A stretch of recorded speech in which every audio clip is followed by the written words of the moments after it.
Hey guys, welcome to episode 19 of Dash and Holmesy Take Your Heart. I'm one of your hosts, Dash, along with my co-host, Holmesy. What's going on, boys? How you doing? I'm alright, how are you? Doing very, very good, man. It's good to be back again.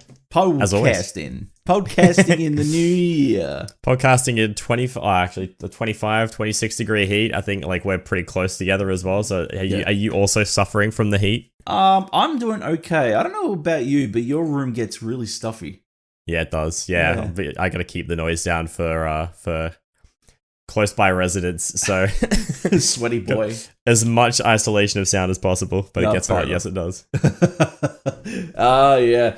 Man, am I excited for February this year. Obviously, soon. It's going to be a big month of Persona. But as we roll in, we have also been doing something special, which has been checking out the anime. So, guys, if you didn't know, this is Dash and Holmesy Take Your Heart. It's once our tri-weekly. I don't know how else to put this right now, but it's a tri-weekly book inspired gaming podcast where Holmesy and I have been sitting down for the last couple of years and just checking out Persona. I got to rewrite this script as we head into Strikers. But if you like what you hear and you love your Persona, make sure that you follow us over on SoundCloud, iTunes, and Spotify. Give us those cheeky 5-star ratings. They surely help us out. And also catch the VOD over on dashgamer.com and on YouTube. Subscribe, hit that bell, give us a like, leave us a comment. It surely helps us out. Holmesy. Bloody good. So, as we head into February, obviously I just mentioned we've got Strikers coming out, which is going to be really exciting. But we've been checking out the anime, and last episode we checked out basically episode 1 to 13. Now we are going from 14 all the way to Dark Sun. And that's due to the fact that AnimeLab kind of stops at Dark Sun for some reason. But before we actually dive in, I want to get your initial thoughts on basically just a brief summary without spoiler before we jump into spoilers. Give me your thoughts on how you think they have portrayed and summarized Persona 5 within this series so far. I literally have like a specific note about this that I expected to talk about later, but absolutely. Look, with everything they've cut out of the show for the sake of time. Yep. I think they've done a really, really good job at summarizing the story, and they've trimmed, to use like I think an accurate analogy, they have trimmed the most precise amount of fat to make this a all-in-one experience for someone who wants to sit down and enjoy the Persona 5 story without sitting down for 100+ hours of video game time. Yeah. They've included everything down to like not every single confidant, I don't think, but like they've included so much right down to relationships with different confidants, some of which I didn't even interact with properly when I played my playthrough. So some of this is actually even new for me, which is kind of interesting. Sick.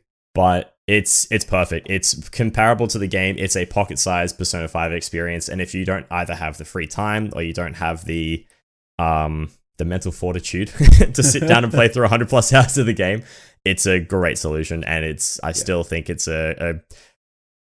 it's an adequate candle to hold to the game. It definitely is like a good way to experience it without playing it. Yeah. A lot of people obviously, well, they don't complain. They kind of just say, look, I don't really have that spare time. I don't have 120 hours to give. Yeah. But I'm really intrigued by its narrative, and I really, really would love to visually experience it. This compresses it. This compartmentalizes it into an entire anime series that people can actually sit down and enjoy. Obviously, the length of it is double the industry standard anime season, which goes up to 23 episodes, I believe, and then 24 episodes. Is it 24? 24 episodes? I'm not too sure. I've watched a few that have got different lengths. Yeah, exactly. So, and then you have 2 movie-length specials at the end of it. So, pretty much, you still do have to give it a little bit of time. Obviously, there's a lot there, but it is quite shorter than experiencing the game and then watching the cutscenes and the narrative and everything else. Holmesy, let's begin at the start, or at least episode 14, I should say. What was basically? I know that we had just left off with. I think we'd finished Madarame's, and we were coming up to meeting Alibaba next. Correct, that's correct. So basically, we're heading into Futaba's palace. How do you think they went about reflecting Futaba's resolve in the anime compared to the game? It definitely, like, I know I said before that they've done a good job of like fitting everything into like the series as like a good pocket size experience. After playing the game and then watching the series, like having done both, it definitely felt more rushed. But obviously there's only so much you can do, so I could definitely understand like there are limitations to fitting everything into a single series or a single episode, but yeah, I still think they did a good job. Like, it was still, I love the look of the palace as well, like for what you get to see in there, like seeing like the hieroglyphs and the ones and zeros and all the animation style and everything in there just looked fantastic. But I think they gave her enough after watching the whole thing, they gave enough screen time to the palace and to her to get part of her story across and then push the story along more as well. Yeah, they certainly changed the dynamic as well of the Phantom Thieves throughout the second half of the anime compared to the game. I feel like with Ren now being given a voice, his personality kind of shifted a little bit too. He really does show a little bit more of a funny side to him along with the Phantom. There's a lot of comedic effect that comes into play. And a good example of that is when they head into the palace and they're kind of isolated in the middle of the desert. This is not something that we saw in the game. It kind of took an original spin. And they land there and they're sweltering in the heat. And all of a sudden, the sand is too hot for them to stand on, and they're like hot. Yeah. So very much, there's a contrast there. It deviates from what was initially displayed in the game in terms of cutscenes and everything, and we're getting more and more. While there is some filtering happening, and while it's streamlined a little more, and while it's filtered a little more, they're certainly implementing more originality into some scenes as well. Was there anything that you kind of saw that said, okay, well, this is actually better than the game? Oh man, better than the game. You know what? I think like I haven't actually thought about anything in this that's better than the game, or I haven't really had the, I guess, like the mindset or the mentality to think about something that's better than the game, because I haven't really expected the viewing experience to be better than the game still. And while I still think the viewing experience is really, really good for a condensed version of the game, I still don't think it is. I still don't think the series watching it is as good as actually playing the game. I still think playing the game myself is better than watching. I will say there are some things like I'm trying to think of like specific examples now. I know like seeing all the like the pranks and the hacking stunts that Futaba was doing, and the way that they, like when she's like messing with their phones, being able to, and like popping up different things on people's screens and all that kind of stuff. Yeah. Seeing that happen, I guess like live in the moment, and having it cut between so quickly, like TV series style, instead of like one scene, text on screen, transition to another scene, text on screen. Like it felt a lot quicker and a lot more, I guess, immersive or funny watching it on the series than playing in the game. But I don't really know. I haven't actually. Yeah, I didn't really expect the series to be better than the game, so I haven't really looked at it. There's not much that kind of jumped out and grabbed me in that sense. I feel like there were a couple of moments that I said, man, they should have included that in the game.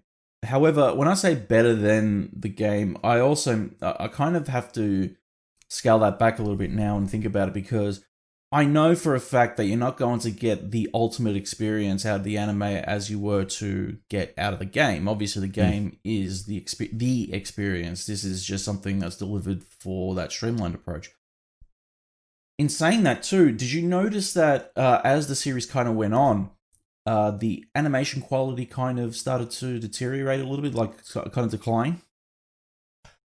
I actually noticed a bit better, in my opinion. Okay. I might be saying that maybe not the animation itself, but I noticed more of a focus on. I feel like earlier in the series they had a lot less of a focus on I guess like the combat Yeah. in the actual in the series. But then when you get to like Futaba's palace and then going into even like to Sainijima's palace as well, like later on, like as it went on, the fight scenes felt like they were a lot more fleshed out. Yeah. I know I think it was this that they updated the all out attack as well for, right? We They spoke did, about that yeah. last step. Yeah, so I mean that looks fine. I did notice actually that Haru's all out attack or pose was a little bit kind of not as good compared to some of the other ones they've done. But yeah, I think I was more surprised at like the fleshed out fight scenes, and the casino looked amazing as well. Yeah, like yeah. stuff like that looked really, really good. Yeah. Maybe because it's been such a gap between me watching the previous 13 episodes, that's not something that was as front of mind for me, I guess. Instead of sitting down and watching all 26 in a batch. Like, 'cause when did we record our last ep? Oh, back It was like 3-4 months ago, maybe, or more. September, maybe October. Yeah. Yeah, so it's been a while since I've watched, so I guess it's not as fresh in my head to compare the first half to the second half now. The only reason I bring that up is because it's funny that you mentioned that it seemed better. The Futaba episode, or the entering her palace episode, the one where they actually meet her, and the ending. So the ending of the episode where they finally bump into her, and you see Makoto and her kind of just yell at each other. I thought that was a fantastic moment that I was like, that was great. That would have been so good in the game, but it's in like a cutscene. That would have been so good in the game. Yes, yeah. Because in the series, they don't, or in the game, sorry, they don't actually, that doesn't happen. They go to her house and try and coax her out of the room, right? But that all is put aside, and instead we sneak into the house and try and she's already out of the way in, right? There is a moment she is out of her room, but it's more of like a split second yelp, and she runs up the stairs. They don't really know. They try and beg her to come back. It wasn't as like intense as it was on the anime. No. And the only part that really kind of reflected Makoto as scared was when she was like clinging onto Ren in the game. But yeah, it's just one of those things where, man, as I said, there are just those moments that happen in the anime that just you wish you kind of were also animated in the game as a cutscene, because it would have been perfect reflection of what's actually happening. That is a really, really good point, actually. I didn't think about some of the stuff that was included that's not in the actual game. I do actually have like a note about that as well, but more so about like the voice acting stuff. Please go on. There are, like, I really like, where have I got it? There's, so when we're in Futaba's palace, if I recall correctly, going through Futaba's palace and seeing like the artworks, which are, I'm pretty sure like portrayals of what Futaba remembers about like being with her mom and like the relationship leading up to her being, her death and all that kind of stuff. Yep. When you're looking at them in the game, you get text at the bottom of the screen. There's little voice acting from what I remember, or even none. But in this, you get to see like not every single one, but you get to see the paintings, you get to hear Futaba's like conversation, you get to hear all their conversations around it as well. And I feel like that, even though you see less individual artworks of her life with her mum, I felt like that in itself is still more impactful than seeing like a quick preview and just a bit of text and then moving on to the next part of the game. Yeah. There are many more moments which I couldn't single out any more than that, because that was the first time I really noticed, and I was like, oh, yeah, okay, that hits. There's plenty more moments in it where there are voice acting moments that you didn't hear in the game because they weren't included. And having it all, obviously, it's an anime. You got to have voice acting the whole way through. Just being able to hear them more fleshed out, and they just give their characters so much more personality. Yeah, I think is an experience that you don't get from the game. So it's funny that you mentioned that, and we're gonna go kind of backwards here to Royal. So Royal had additional dialogue that was recorded, and what I noticed when I played through Royal was that a lot of the dialogue that really needed moments of voice acting attached to its dialogue, when it was omitted the first time around on just Persona 5 Vanilla, I guess is what they're calling it these days, really describes what you just said. There was impact within those, within the additional dialogue that was recorded that had been missing the first time around, which is great, and I'm glad that they added that. Obviously, with Royal, the problem that they had, because there's more added to the ending spoilers, it changes the story a little bit, and also kind of changes the dynamic of the original plot that they were telling. A lot of people say, oh, Royal is the ultimate way to experience Persona 5. And it's like, I could probably argue that and say, Royal is another way to experience Persona 5. It's not the way to experience Persona 5. In my opinion, Persona 5, the original, is a fantastic story and should always be considered as its own experience and should be played.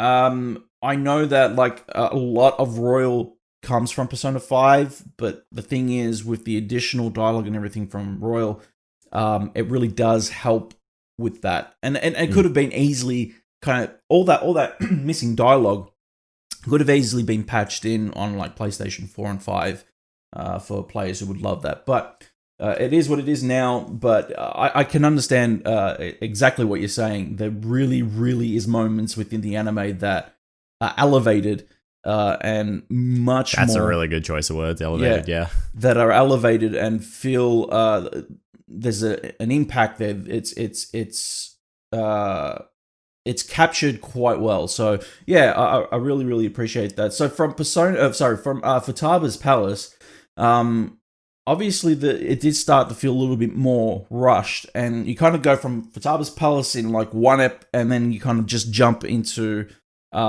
the next thing palace. you know, you're meeting Haru. Yeah. So and this was a kind of a concern of mine as we were heading towards the series climax. Was like, okay, I'm feeling like this is starting to just kind of cut a lot, and they cut a lot out of Haru's part. I feel like the beginning was there, and then the middle was like represented a little bit in like some quick rushed slides, if anything. It wasn't even animated half the time, and then you got the boss fight, and it's like, wow, okay, that was quick. What even happened? We don't even get Haru's story at all here. Yeah, I noticed I know it's still probably not fair for me to compare the game to the series with like what I'm talking about here, but I even noticed there were just like, I feel like earlier they did a good job of highlighting the details of the game in the series, like when they're fighting, have I forgotten his name? The teacher. First palace. Kaneshiro. No, Kamoshida. No, not Kaneshiro. Kamoshida, not Kaneshiro. It starts with that one. Similar, Kamoshida, sorry, I always get them mixed up. Kamoshida's palace, like they highlight the mechanics for fighting him, and like you gotta knock his trophy out of his hand to get him stunned and then do damage. But then like I remember today, like literally a few hours ago, watching Sainijima's palace, they didn't even highlight the way that her roulette wheel worked and like the fact that she had it rigged. It just skipped to intense fight, her and her sister making up and all that kind of stuff, and then it just quickly like moved on. But there's like, they did so much in terms of attention to detail and the start for all of that, and then they left so much more out as time moved on. Even actually between Futaba's palace and there, like Futaba, they talked about like being able to shoot down the shadow of her mum. Like they showed that you needed like the massive crossbow thing that they used to shoot her down. They highlighted that mechanic and being able to do damage to her, and then after that they just kind of pushed it all aside and we're just like, okay, they're fighting, moving on. Yeah. And yeah, there were definitely elements they took out to make it quicker. I do like, though, as well for the fighting, one thing I thought was kind of dope that you'll never experience in the game is fighting Sainijima, or fighting all of them really, that they had everybody involved in the fight for the most part. Yeah. When you're playing the game, you're always limited to your 4 players, which is obviously, balancing the game, but it was cool to see everyone have their own moment fighting a character for a change. I liked how involved everybody got in the actual fight. It was cool. It was one of those confusing things as well, where I understood that if like you had your party assigned for the main fight, I would have appreciated it more if like all out attacks kind of had that advantage of having the additional party members to come and help during an all-out attack, or even just for the sake of a visually stylistic approach of having those extra party members there. That would have been really cool. But obviously, they kind of want to represent who was active in the party at the time. Yeah. What I will ask is, how do you feel like post Akumara's palace? How do you think, because there was a small gap there, and how they kind of approached Akechi and how Akechi approached them in terms of wanting to be part of the party to take down, or I should say, steal Sainijima's heart. This is one of the more this is an integral moment within the game that kind of places you back at the beginning of the of the campaign, basically places you kind of full circle. Do you feel like they portrayed it well here? Or do you still feel like, okay, no, this was absolutely rushed at this point, and I feel like they kind of just went into it. The casino was done beautifully and everything else, but there wasn't enough. Yeah, look, thinking back to playing the game, because I know there's a bit, again, from what I remember, because it's been a long time since I played the game now, but I remember, like, playing the game, there were so many flashbacks to, like, the team organizing what they were going to do against Akechi, or, like, what they were anticipating Akechi was going to do. I think they even cut out the part, I acknowledged this last time we recorded, too, that Akechi can hear what Morgana was saying in that moment where Morgana was talking about a food or something like that. Pancakes, that's it. And then coming around to it, when that was one of the big, like, that was like the light switch in my head thing. When Morgana acknowledged that in this moment that we're talking about now, that was like oh my God, he's been in there before. But they didn't include that in the anime. And I was kind of disappointed to see how quickly they breezed over that. I will still say it was, for a pocket-sized, comparable to the game, a pocket-sized visual experience, they've included enough to make it kind of like you can string everything together, but the game definitely has way more detail. I think it's adequate, but I feel like they could have maybe included a bit more. Do you think it was enough? Like, you say it's adequate. I was going to say, do you feel like there's enough meat on the bone within the anime to kind of justify its existence, really? Do you feel like they kind of put out enough, or do you feel like it should have been maybe a little longer? Like, maybe, I know that, like, the game's already as long as it is. Do you feel like, this standard season that they've put out has been enough to portray an anime adaptation? I realize now as well, I'm coming at this from the perspective of someone who's played the game previously, and I am able to join a lot of those dots because I've played the game. Yeah. So, for me, if you haven't, maybe not. If anybody is listening to this, chuck a comment on the pod if you can, because it'd be good to hear feedback from the community on that too. But as someone who's played the game, easy to join dots. But now thinking back, I wonder how easy it would be for people who have never done or played or seen anything of the game before. Yeah, I feel like there would be a lack of appreciation towards it because of how much it skips, and as with kind of you've been watching a lot of anime lately, I've been noticing, and obviously with the amount of anime we've both consuming in the last month, comparing stuff like, okay, obviously you've been binging Food Wars, and you watch Food Wars and it has a really good plot and a great story, great animation, everything else, and then you kind of compare it to Persona 5, the anime, and you think about it coming from the perspective of you went into Food Wars fresh. If you went into Persona 5 fresh, it would have been... It's a big leap in terms of how much is kind of missing in Persona 5, the anime, to kind of join those dots together. Yeah, you're right, actually. Yeah. Yeah. So there is a lack of quality there that's present if you're really kind of, sitting there and watching it. And I can understand if people... Like, a lot of the criticisms that has gone towards it. I feel though that obviously they're trying to cater to something, and that would be an audience that just doesn't have that much time, which is fine, I guess. I'll always say that the game, portrays it in a better light, or at least better quality. Holmesy, you mentioned to me that you have a whole bunch of notes that you wrote down. What do you got there? Oh man, I gotta go have a look through all of this and see what I have. Yeah, that's all right. Look, I do have I got a couple of notes here. One of them I put down, which is just, it's got no substance to it, but I just love how wholesome Sojiro is throughout the whole thing. Oh, how good is he? It's always Sojiro. Good to see and hear Sojiro's character back again, and seeing him get like teary in the episode. Daddy Sojiro. Seeing him get like teary when your boy Ren and Futaba both come in to defend him for being like a good caretaker, or like when she calls him dad. I was just like, my dad, my anime dad. Shed a tear for your boy. It was just nice, like having those moments again with him. I know you get a lot more in the game, but it was cool to have those in the anime. He'll always be top tier anime dad. He is top tier anime dad for sure. One of the things I actually have written down here, I know when we recorded for the game, there were a lot of times where I got shitty with characters like Ryuji and Morgana specifically about just dumb decisions that they'd make or dumb comments and stupid mindsets and just doing like things that if I was a person in the game, I'd be like smacking them upside the head and be like, irritated, stupid. Yeah, and with the amount of stuff they cut out of the game, not in the game, sorry, the amount of stuff they cut out of the anime, I never found myself getting annoyed at the characters. I was a little bit like, when Morgana runs away, for example, I remember when I was playing the game, I was like, stupid cat, you're dumb, you're stupid, why are you doing this? They're your friends.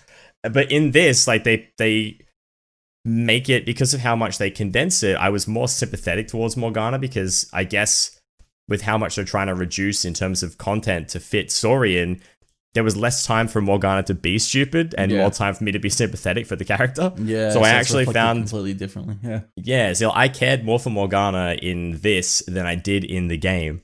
And also Ryuji, Ryuji's still a character I like anyway, but like there was way less times where he was doing stupid things or having like selfish mindsets, and I was just like, man, fuck this guy. And instead, I was watching him be like, he's cool, he's all right. He hasn't done too many stupid things. He's just a bit dumb sometimes. But I feel like the characters I previously was like, nah, get him out of here. I'm like, yeah, you guys are cool. You're pretty chill now. Yeah. No, that's all right. Well, see, like that's the thing too that does happen between the translation of the series and the game. There's a lot of moments that are portrayed completely different because of how, like you said, a lot of stuff is omitted. Well, because some stuff is omitted, those annoyances, those grievances that you had with the game aren't there. They're not present within the anime. And so coming off that, I'll ask you, do you feel like that kind of, those instances there, do you feel like they were kind of vital to the game and how you felt about the game and how you feel about the anime as well? I wouldn't say they define like my opinion on the whole thing, but like they were pretty integral. I know I complained actually earlier on in our previous pod episodes, I know I was like, yeah, Ryoji's dope, he's like my favorite character, until Sojiro became like, anime dad. But yeah, there was a lot of times where I'd comment on how annoying Morgana could be. And I don't know, I guess again, like I've got the luxury of comparison between the game and the anime, so I will definitely say people who watch the anime are going to be able to develop an opinion on the characters much quicker. But I think also it might be like a detriment in a way because you don't quite know all the characters as well as you could if you had played the game. And I mean, if they do anything more with Persona 5, like I don't know whether this is going to be, like from my understanding of Persona, like the previous Persona games are all closed stories for most part. Yeah, there's like Persona 4, for the most part, those characters have no relation to Persona 5, right? Correct. So Persona 5, if they do more with the series, because it's a widely popular game now, if they're going to do more, I feel like knowing more about the characters now will help out a lot of people or give any future games a lot more meaning. So if you want to know the characters and know the story best, definitely like the game is the way to go. See, I feel like you kind of hit something here too that I've been saying for years about, and I know I'm about to spin off into another completely different thing here, but Grand Theft Auto 5, it has a fantastic trio, in terms of the way they told their story and everything, because each Grand Theft Auto, as it comes out, they have new protagonists that lead on. Sure, the universe is exactly the same, just as Persona 5 and Persona 4 live in the same universe. It's just completely separate. I believe that, like, going into Grand Theft Auto 6, I would appreciate it more if they still kept the same trio around. With Persona 4 to Persona 5, obviously what they do is they tell it in volumes, in chapters, in arcs, basically. So it's Persona 5 because of the people that they have in it. Because obviously we've got Persona 5 Royal, Persona 5 Strikers coming out as well. So it's basically Persona 5. This is the Persona 5 universe. Just as they did with Persona 4, Persona 4 Dancing, and Persona 4 Arena. So it's just one of those things where I feel like I don't know whether I'm ready yet to say goodbye to the Phantom Thieves if we're heading into Persona 6 sometime soon. Because I got a feeling that they might announce it sometime this year, because apparently, like, this year is, I think, the 30th anniversary. So, the 25th anniversary, I should say. That's still really big. Yeah, 25th anniversary. Yeah, so it's the 25th anniversary this year. So they got plans. Apparently, the lead designer and producer has big plans to announce something this year. Personally, I don't know whether I'm ready to kind of say goodbye to these characters yet. Because I feel like there's so much they could do with these characters. The problem, the thing is, though, when they design and write a Persona story, they write it with an ultimate conclusion that closes it. Like, it closes that. And that's what they did with Persona 5. And it kind of made it a little difficult, because when they said, Persona 5 Strikers is a direct sequel, I was thinking to myself, how do they even do that? Because their characters... when they morphed into a Phantom Thief, it was only because they were in the metaverse, you know? But from understanding or reading some of the articles, I can understand how they went about it. I don't know whether or not it was the perfect way to go about it, but we'll see in Feb, obviously, as we head into Strikers. That'll be really exciting. I'll ask you this: how do you feel like they closed out the anime? How do you feel like, well, at least from your perspective, because you actually haven't seen the final episode. So no, well, I mean, it's not even the final episode, really, because I think it was Dark Sun was the one that Dark Sun is the first special. There's two specials. There's Dark Sun and Stars and Hours. Apparently, AnimeLab only had Dark Sun up, which is... Yeah, okay. I don't know why that's not there. I think, I mean, we can talk about that later as well. But yeah, I've watched the whole 26 episodes, and then I know how obviously Dark Sun's going to end anyway. It's the same as the game, Yeah. I do like that they've made like 50-minute specials for like the really big, like integral parts, like the massive kind of like, the culmination of the whole story. I'm glad that they gave it the, I guess like the spotlight or the time it needs, so they don't trim the fat on, like the biggest parts of the story. I haven't actually watched the episode. I am still going to do that anyway, but the ending of the season, for anybody who, if Dark Sun wasn't out, for anybody watching the anime, they definitely left it on a cliffhanger. It seems like a very, the fact that he just gets shot and then credits roll, I was just like, man, if anybody's not gotten the chance to watch Dark Sun, people are just gonna be sat in their chairs like, are you kidding? Yeah. Are you joking? This is how it ends. So I like the cliffhanger definitely coming from the game. It's also just kind of like anyone who's never played the game is going to be like angry. Yeah. Now, or just very confused. Can you imagine me watching this when it first launched in real time, week by week, right? That episode ended on September 30th, 2018. And we weren't given any clue of what was happening next and whether they were going to end it there and that's it. No more episodes. Because the ending's so different too. Like, it doesn't do the end credit thing. It's like Akechi walking off with credits up the side, and it just has such an like end of movie vibe. And just like, the music that they play, the music they play in the background is that really dark, dreary music that they play in the Mementos depths. When you're in the game, which I love that track, by the way. Like, that's one of my favorite music pieces of the whole game. Yeah, hearing the music again was really, like, all the different repeat songs is really, really good. Yeah, and like hearing him walk off of that, and I was just like sitting there watching it, walking off. I'm like, they gotta show something after, right? And then they did. They kind of showed the fake out with Ryuji smiling, and I'm like, okay, that's expected. Yeah. So what next? What are we doing? And nothing. Radio silence about the entire anime until December 30th, 2018 was when Dark Sun hit. Okay, there you go. So it's a whole 3 months almost for people to sit there and wait. Yeah. So that's a great way to kind of do it, because that's good. It was also a way for them to market Persona 5 Royal at the end of the first special, which was smart. But again, with Dark, so I want to talk about Dark Sun, and then I'll kind of reflect on Stars and Hours. How do you feel like they went about an entire movie-length episode in basically the penultimate finale? Yeah, I mean, I still haven't watched this, so I can't comment on like how the whole episode is. Yeah. But I mean, I'm still, yeah, like I said, I'm still glad they decided to give the bigger parts of the story the time they need and keeping like the important stuff in there. I think it would have been if they just, I mean, they could have still made like a second season and then split these up. But if you go off the fact that each episode is like including the intro and including the outro, if you forget all of that, each episode's 20 minutes long. So they could have split the final two big parts into 4 what would episodes. that have been 50 it would have been 4 to 50 5 minutes episodes, or like about between 4 to 6 episodes roughly as well. And like I guess they could have done that, but I'm glad they've made it. I feel like the full sort of semi-movie experience is the better way to go. Yeah. Do you feel like the anime itself deserved a bigger budget to kind of give the same quality that the game also presented?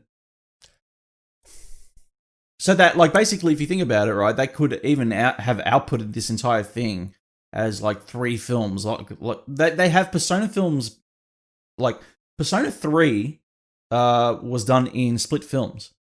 Persona 4 was the first time that they actually did it in a serialized way. And the thing is, if you watch Persona 4, the quality of Persona 4 exceeds Persona 5's beyond comprehension, but that's only because they have different studios that animated it. Persona 5, I feel like I think there was a lacking budget behind it. That's why, and they really wanted it to get out as fast as possible to kind of connect with the gamers and the anime fans that love the franchise itself. But do you think that if they gave it time, patience, and a little more money, do you think that it would have reflected the entire experience a little better? I mean, visually, definitely, it still could have been better visually. I can't really sit here and say that like it couldn't have been better. I mean, yeah, coming off of like I've tweeted out before. I was watching, I binged Food Wars, and I've recently almost finished watching all of My Hero Academia as well. And damn, both of those, I'm nearly done. You weeb. I was sat there watching those though, and like the animation right the way through for both of those series is just phenomenal. Yeah, it's top tier. And comparing it to this, like definitely there's a big difference between the two. It's like comparing Dragon Ball Super and Dragon Ball's Broly movie. Like the animation in Dragon Ball, like the new Broly movie was astounding. Comparing it to Dragon Ball Super, it's just like chalk and cheese. They're just like, it's just so you can't even tell that they're the same thing. They don't look like they go together. They're just so dramatically different and so much better. Yeah. If it had better animation, would it have improved my experience? I guess having played the game, probably not so much. I probably would have been a bit more wowed. But I still feel like it gets the story across for the most part. I was actually really surprised because you don't get this detail in the game. The moment where Akumura gets his shadow gets capped, like you actually get like some pretty solid detail in that too. Like you actually get to see like just a bullet pass through this guy and him collapse to the ground bleeding. Like you don't get that in the game. All you get is like an animated on the ground kind of thing. So see, like that was still a big difference. But again, like the whole thing could have still been animated better. I was happy. Yeah, there's a little difference in portrayal of how they basically kill off Akumura's shadow and everything else. And yeah, you're right. Even like the way it's reflected, like he's bloodied on the floor and everything else. You don't get that in the game. It's just grim. Very, very much so. Because as soon as he's capped in the game, he disappears. Even the principal and the director as well, when they start having like the black ooze coming out of them. Actually, you do see a cutscene for the principal. Sorry, I think you see that in the game as well, though, don't you? Yeah, you do. Yeah, you do. But yeah, you don't see the director. No, and in this one, you see him like his hand slides down the window. He's got like the ooze like pouring out of his face and stuff. It's like that's pretty like it's pretty intense. So like the animation there, like while I'm not trying to like highlight the horrific parts of the anime, but like still like that had, instead of just having a 3D sprite collapse to the ground and go and having like a animated death like that was just so much more impactful in the anime compared to the game. So moments like that, definitely. But yeah, like the whole thing overall, I think could still have been done. How do you think a little better? How do you think they went about Shido in the anime? Shido. Remind me who Shido is again. Bald guy at the end. Oh yes, I semi-boss haven't fight. I haven't seen that fight yet. You haven't I haven't seen? watched Oh, that. that's right. That's No, in Dark I haven't Sun, watched yeah. that yet. Yeah. So I That's haven't correct, watched yeah. that yet. So Dark Sun, I need to still watch. Yeah. Yeah. So I'll talk a little bit about it. So with Shido, there were a couple of gripes I had with the anime, and this is more aesthetic. This is more aesthetic than the actual portrayal of him. I feel like the person that voices Shido did it phenomenally, just as he did in the game. He did justice. Aesthetically, if you're going to adapt a character from its key art in terms of, like how it's designed in the game and even some of the animation sprites that they have in the game, make sure you get it spot on. Like, because there's going to be little nitpicks that I pick out because I'm just that much of a nerd and... you spent as many hours in P5 than I have in Destiny. 1,000 hours. So, yeah. Yeah. My issue was the way that they animated his beard half the time. I have a continuity issue with everything that I watch on TV. If I watch a TV show and somebody's hair is longer in one scene than the other, I get pissed off and I stop watching it. So they had Shido's beard long and short and long and short. I'm like, come on, man. You got to seriously. You got like about 10 different animators animating one scene here. So you got to seriously just kind of fix that up if you actually like fleshing things out. Jumping back to that as well was the scene where they had Makoto and Ren in the original before they kind of put it on streaming services, and half their bodies were cut off in the animation cell. That was just pathetic. But what? Yeah, you didn't know about this?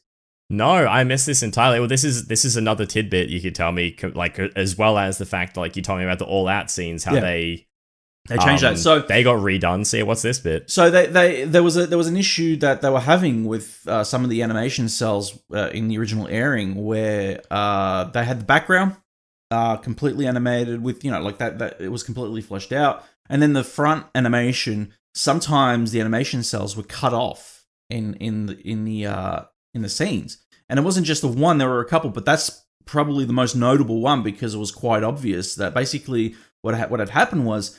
They had Makoto and Ren talking to each other, but it was only Ren, basically. His body was cut off at the bottom and floating midair. I'll pull it up for the podcast watchers and everything else. Yeah. I'll even send you a copy of it, but basically, they fixed it in the streaming version of it. It's such a big oversight. But that's the thing. Like, there were so many of those things that brought down the quality, and that's why people were pissed with the original version of the animation. And, like, even I was sitting... I remember the night that they were about to announce the Persona 5 Royal, they were about to reveal it. It was only known as P5R then. And they were like, we're going to reveal it at the end of Dark Sun. And I was like, man, I really don't care to watch it. I really don't, but it's Persona 5, so I watch it anyway. And I was like, man, I'm just not into this because of just all the bullshit. Like, they had it just it spoiled the experience. And I was only there to watch the trailer. So yeah, okay. I'm glad that they were able to flesh out everything and make it a little more cleaner, and especially during here we go. I'll pull it up for at least the benefit of this being an anime as well. I've just thought of is they can go back and at least try and like repair or fix up these kind of things. Whereas like my brain when you told me about like people being cut off and all that kind of stuff in the animation. I've thought about examples where, like Game of Thrones, somebody left a coffee cup underneath somebody's chair, and you can clearly see that in the show. Yeah. But you can't go back and fix that in a live film thing. So I guess like the benefit of these kind of screw ups, obviously you don't want that stuff to ever happen in the first place, but at least the benefit of this is they can go back, reanimate it, and do it again. You can't re-record a TV series that is live action and like get rid of that stuff too. So at least it's eventually gotten better instead of it forever being bad, or like forever being like a look at this like strikingly obvious like hiccup we have here. Yeah, if you check your phone, I've just messaged it through to you. You'll see that just basically his bottom half is floating in midair. Okay. Yeah. All right, this is okay. Look, it's I had a mental image of just a significantly worse float than this. It's still obviously doesn't look right, but yeah, that's pretty bad. Yeah, exactly. It's like they didn't notice it because they had like a playback bar covering it or something when they were doing like their editing or something. I don't even know. Yeah, but that was there. That was in the original, and people were watching it. Funny. The memes that came out of that on Twitter afterwards, because I looked it up, but there was so many of them. But the thing is, they even had like one of them had like Ren's going back to his home planet, you know, like the Simpsons. Oh yeah, I have to go now. Yeah. It's just like, come on, that being that blatantly obvious before it gets aired. Those are the kind of big thing, yeah. Yeah. and so there were more. There's more than that, but that was just the one that kind of started a trend of, okay, what else did they do wrong? So that was my only issue. But for Dark Sun and the Stars and Owls, I really feel like with Shido and the way they kind of portrayed Shido's palace and everything else, they did it well, the whole rats thing and everything. But the problem with that, the rats parts and all that stuff, they did the slideshow thing again, where it was just pictures and it kind of slowly moves across the screen. I'm like, there is no context here for anybody who has not played the game. Why are they rats? What's going on here? Why? And there was just this heavy dialogue. So in the original, without the dub, there was no voiceover in these parts. In the dub, they had voices there to explain why are they rats and everything. And it's like, that's cheesy. It's a quick fix. It's a Band-Aid solution. Correct.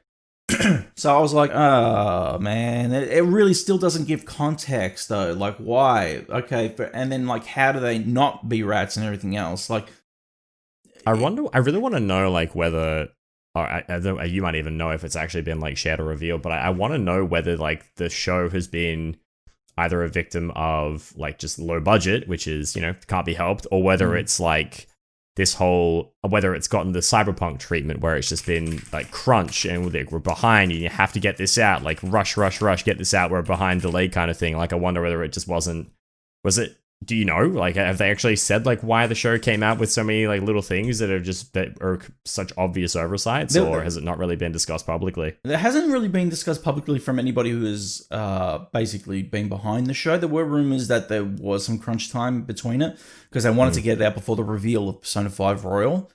Understandably, and even then they couldn't get it out before the entire series finished because they revealed it at Dark Sun, not the Stars and Owls. So yeah, it could be a victim of, you know, the cyberpunk meme.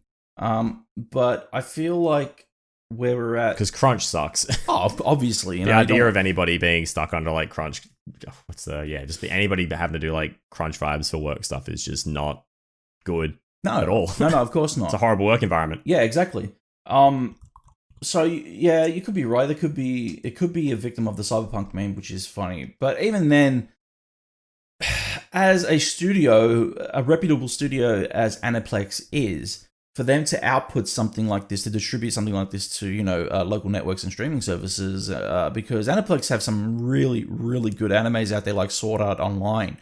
So, okay. You know, so this it's Sword Art Online and Demon Slayer. These are some of the two of the top animes out there. Have you seen realize Demon Slayer? They did both of those. I watched. Yeah, I've clocked all the Sword Art Online, all the Demon Slayer. Yeah, so there you go. And the thing is, like, to output something like this, you kind of sit there and go, "This is from Aniplex. All right, this is a bit concerning." So I don't know, man. The fact is, with what they had here, the budget probably was, who knows what. It would have been lower than some of these franchises that are out there now that they're investing probably double or triple the amounts in. But it can only be assumed because of how low the quality was here, and how rushed it was. If it was commissioned earlier, maybe there would have been a chance for it to be better than what it was. But the fact is, because they had Persona 5 Royal coming along, they needed this anime out as quick as possible so they can get it out, you know, to coincide with an announcement, which is kind of like, all right, well, you can announce it anytime you want. Doesn't have to be rushed this fast. We would rather something that's, you know, meticulously taken care of, especially as fans, as devout fans. We'd love to see something that has more quality put it into it rather than absolutely being rushed. But it's what it is now. It's still nice to see that it's eventually gotten good. Oh yeah, for the most part, like it's like we said before, animation could have been a little bit better, but like for me overall, like I didn't see any of that weird cell hovering stuff. Or well, like obviously you got the and fleshed out version. I got the final version, so I mean it's good. Yeah, I'm glad that at least it's eventually been up to an acceptable standard. So the final, not the final, the Shadow boss fight is represented quite well. I gotta say, it's just the in betweens that are just not done that well. They still have the entire thing, where he turns into a general and is riding a pyramid and all this, the lion and all that, that's good, which is done well. Once again, I'd say the quality of the animation in that regard, in that instance, was actually done really good. And then with Stars and Owls, obviously, this is the only part that I could say, okay, fine. I am happy that they streamlined Mementos, because this is like the whole crunch of going through Mementos is enough. In the game. Getting your way down to the fight. Yeah, no, if they included all that, I would have been. Yeah, exactly. So they basically do the slide thing in Mementos. That I can excuse. For that, it would have been the perfect way to kind of just filter out all the bullshit. That's montage time. Yeah. Fair enough. I'm okay with that. When they got to the bottom and they got to the Holy Grail and everything else, perfect. They did the whole part where they meet up again, where Ren meets up with Igor again, and he turns into he turns into the evil demon representation of Igor. But then this is the part where I'm a little annoyed because they could have had a little more. They once again do the slides up to the tower where the Holy Grail is. I feel like this once again was an integral part of the game where Shibuya itself had turned into Mementos, and there was a lack of representation in that. It's like, it's turned into Mementos. Why? Why has this turned into Mementos? Like, there's nothing there that explains that. They don't say, okay. That's a bit of a bummer. Yeah, so it's like, that's one of the biggest parts of the game, one of my favorite parts of the game too. But they rush it. It basically slides again, and it just shows them basically running up the tower. And it's almost like they had a clean run up the tower with no bosses in between, which is... That is definitely not the case when you're playing. No. And I tell you what, the last time I played, which was on the Royal, those bosses are harder in the Royal than what they are on the original. And, really? Oh, dude, those angel boss fights in the Royal are vicious. Like, I'm pretty sure that the one before I make it to the top, I was battling for maybe a good hour. So, no, thank you. Yeah, but this is the thing too, because you've yet to play the final boss fight in the Royal. The final boss fight in the Royal took me over an hour in its own right. Like, the boss fight took me over an hour. That's stupid. That's so long. But I know it's so long. But there's a payoff, and it's worth it afterwards. Like, if there was no payoff to it, I would have been like, man, fuck this shit. Why'd they even make it? But it really was a good payoff. So, like, I have not heard anybody talk shit about Royal at all. Like, they all say, though, this is the ultimate way to play it. And it's like, okay, I understand. And I've seen, like, personally, I've seen some boss fights with Royal on YouTube, and I've said to myself, I wonder if it's just me and I was just shit at it, and it took me over an hour. No, legit. It took people an hour and a little bit to kind of complete. I'm like, okay, good to know. But regardless, make it to the Holy Grail in the anime, and then it turns into Yaldabaoth. The boss fight with Yaldabaoth is cool. They didn't really have any meat there. It was just basically bang, bang, bang, done. And they have the big version, the huge version of Ren's persona. I can't remember his name now.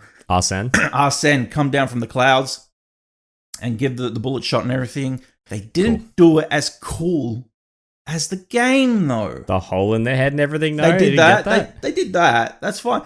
But it was done so fast. It was like, did it even happen? So, yeah. Again, it was more of a disappointing finish to it, but still was what it was. So, well. Sorry, I don't know if you can hear B in the back. Holmesy, overall, from what you experienced of the anime, would you recommend the anime or the game? I'd still I mean, like, from what you've said about Royal as well, as I've not played it still, like, it sounds like Royal is, like, the best all-in-one experience to go with. So, like, if you have the time, definitely the game. If you don't, definitely the anime. Yeah. Like, for sure. Yeah, I agree. I don't think I could not have done the pod that we did years ago through. No. So this is like a good thing. Like, we couldn't have made the pod anywhere near as long as we did for the game, or for like Persona as a whole, if we had done it based on the anime. Like, there's so much more in the game that happens that you can talk about, and just like, it's obviously a significantly longer experience. So if you want the full Persona experience, like full immersion, get yourself in there, live the game, definitely. But time is money, as people say. So if you're time poor, then definitely jump on the anime. The anime, yeah. It still reflects the story, which is fine. There's a few things that you may miss, and there's a few things you may get out of the anime that's not in the game, which is cool. But there's a lot more in the game that you would get than the anime, obviously, with 100 hours worth. I say 100 hours worth. If you play the campaign and streamline it through, you get about 80 hours worth. So also depends on the path and confidants you make and how you play it. So whatever you choose, I guess, is how you choose to experience Persona 5. Before we go, Holmesy, I got two things to talk about. One is I'm going to be appearing on the Hungry Games Show, part of 8-Bit.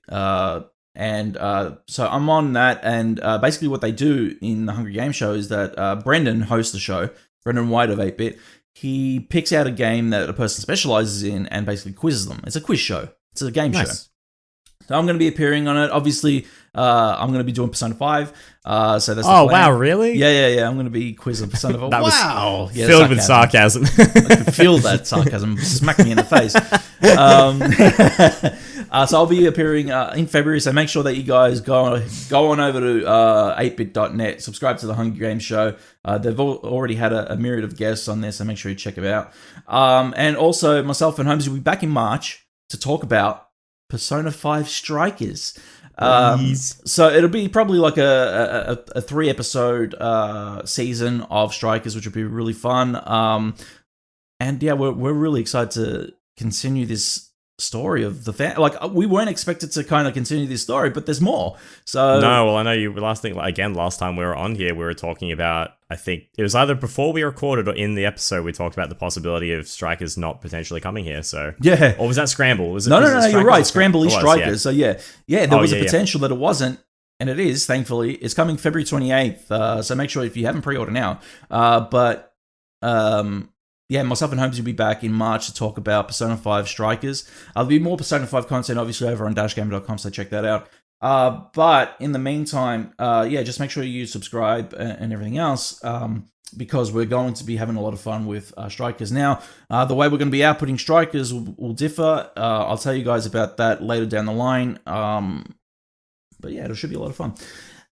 But guys, if you didn't know, this has been Dash and Holmesy Take Your Hearts, our tri-weekly book club inspired gaming pod. I'm going to put in quotation marks. If you like what you heard today, make sure you follow Mr. Holmesy over here at HolmesyIn5 on Twitter. Make sure you follow myself on Twitter at DashGamer. I've got to change that at the bottom. It says Dash Games. That's the website, so you can still follow that as well.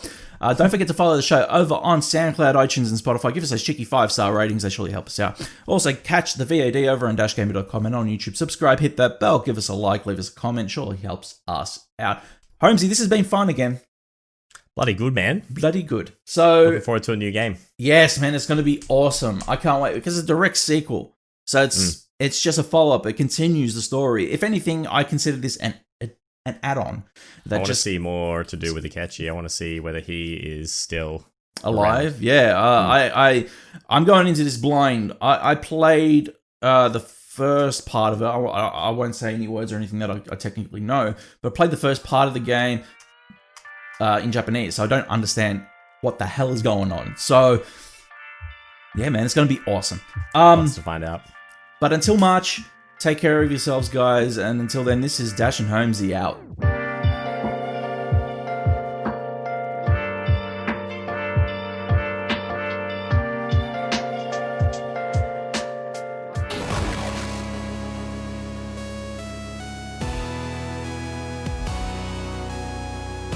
dashgamer.com